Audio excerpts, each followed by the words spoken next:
भोलेनाथ ने कहा कि क्यों ना सती को आज मैं राम कथा सुनवा ही दूं। तो देखिए मैया सती भगवान भोलेनाथ के साथ में चल पड़ी। एक बारे त्रेता जुग माही, एक बारे त्रेता जुग माही,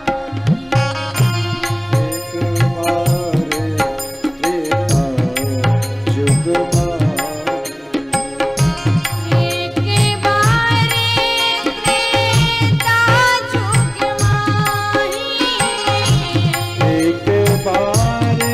त्रेता जुग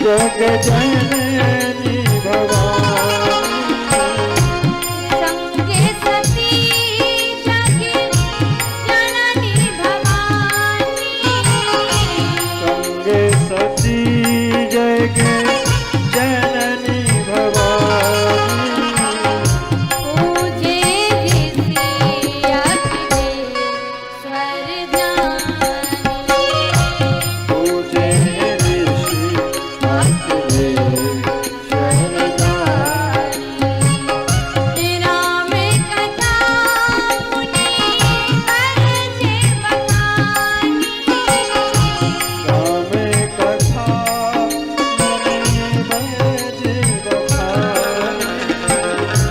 राम कथा मुनि बरजे बखानी, राम कथा मुनि बरजे बखानी, सुनी महेश परम सुख मानी, सुनी महेश परम सुख मानी, सुनी महेश परम सुख मानी, सुनी महेश परम सुख मानी। राम कथा मुनि बरज बखानी।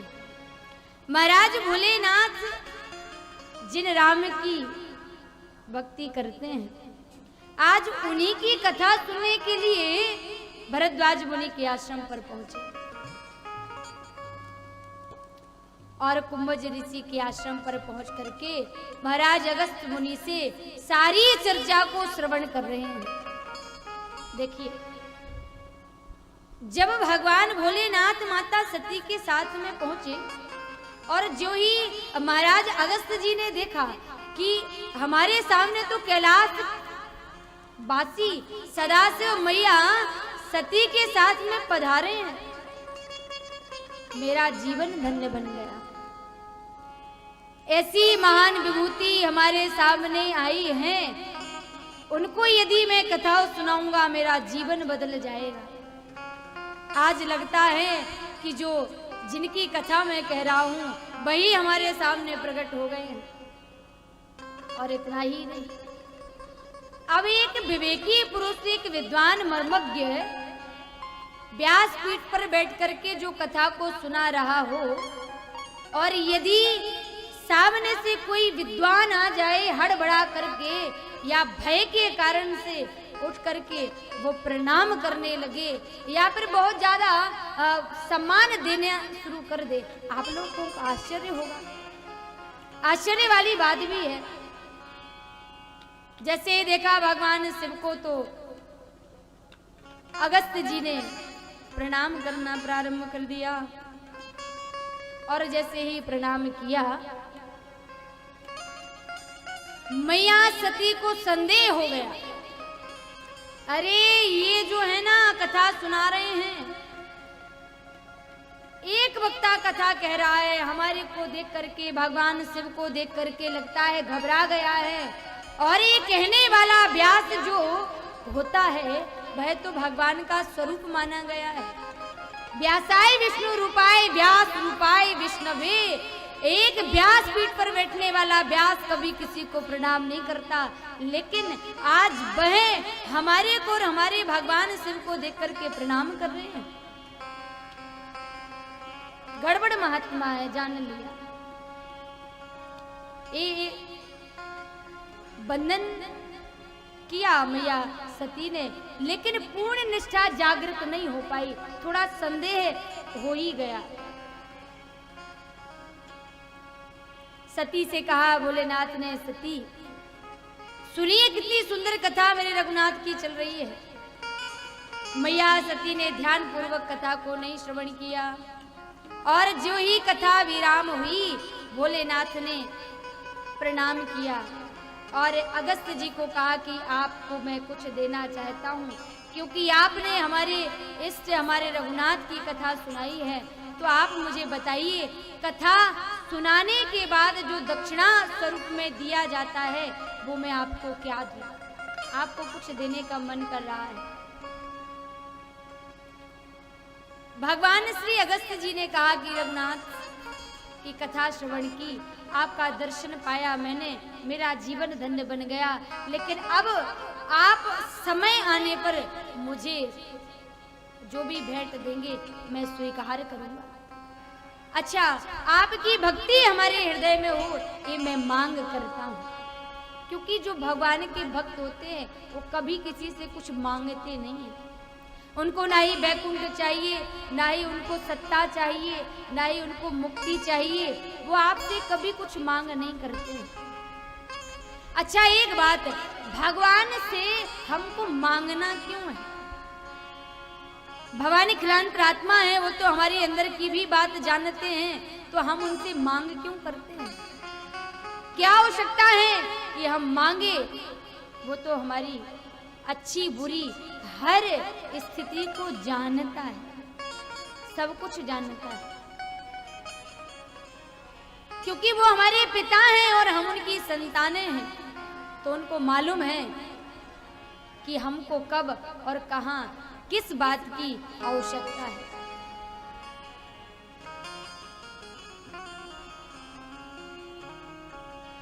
लेकिन फिर भी जनाना तो पड़ता ही है। किसी को भगवान ने भक्ति प्रदान की, किसी को वैकुंठ प्रदान किया, किसी को पद प्रतिष्ठा प्रदान की, लेकिन हनुमान सामने खड़े हैं और हनुमान से कहा राम जी ने कि हनुमान आज मुझे देने का मन कर रहा है, आप मुझसे कुछ मांग लीजिए, कोई पद मैं आपको देना चाहता हूं। देखिए विभीषण ने मेरी भक्ति की, मैंने विभीषण को लंकेश बना दिया, राजा बना दिया लंका का। तुमरो मंत्र विभीषण जाना, लंकेश्वर भय सब जग जाना। और किसी ने मुझसे मांगा तो मैंने और सारे पद प्रदान किए। तुमने हमारी बड़ी सहायता की, तुम भी हमसे कुछ मांग लीजिए। सुग्रीव को राजपाट दिला दिया। हनुमान शांत खड़े हैं और हनुमान ने कहा राम जी से, राघव संसार के पदों को पाने के बाद में भूत बनना पड़ता है। यदि मैंने आपसे पद मांग लिए तो संसार के पद हमको भूत बना देते हैं। कैसे? कहा भूतपूर्व प्रधानमंत्री, भूतपूर्व राष्ट्रपति, भूतपूर्व प्रधान, ये सारे संसार के पद हमको भूत बना देते हैं। भूत नहीं बनना हमको, लेकिन हमारी नजर आपके दो पदों पर है। मुझे एक पद नहीं, दोनों पद चाहिए।